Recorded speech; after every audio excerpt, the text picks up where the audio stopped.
এই যে এখন আমি গোবর দিব এদের উপরে, এই গোবরের ফাঁকি দিয়ে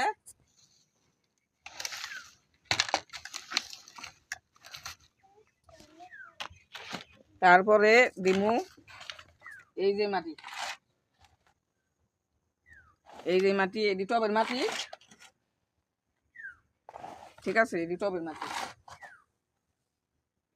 তার সাথে থাকেন ভাই বোনেরা।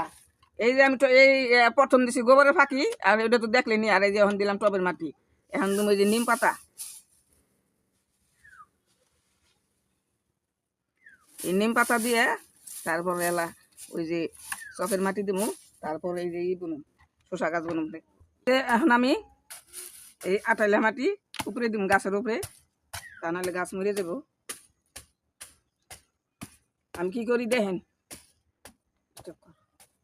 করি কেমনে কেমনে কি করি বুনি সারা। এই যে দেখেন আমি যে সারা উঠাইতেছি, সারা দিয়ে ভেঙে ফেলাইলাম। কাঠের ফাঁকি দেখা লাইছিলাম তো, একটা চারা মরে নাই, মিস যায় নাই, সবটি চারা সুন্দর হয়েছে। এই দেখেন এদিকে নেই।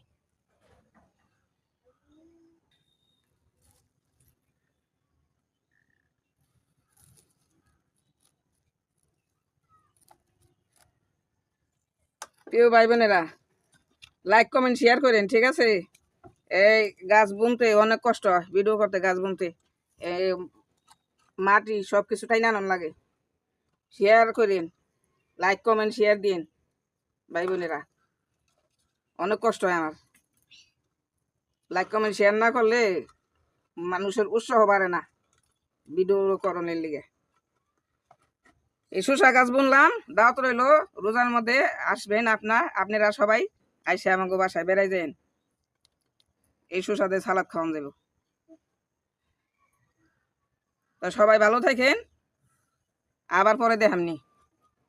আল্লাহ হাফেজ, ওকে।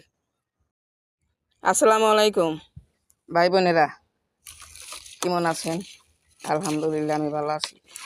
এই যে দেখেন, এই যে এটি জঙ্গল, এই ছাদ হইরে এটি জমাইছি, এটি সব পাতা লাতা এটির মধ্যে। এই যে একটা, আর দেখেন এই যে একটা, এই যে বালতির মধ্যে, 2 বালতির মধ্যে দেখছেন, এই 2 বালতির মধ্যে এখন আমি হলো দিমু। এই যে দেখেন, এই যে গোবর সার দেখছেন, জোর জোরে গোবর পয়সা একবারে জোর জোরে গেছে, দেখছেন একেবারে জোর জোরে গেছে, একবারে জোর জোরে দেখেন।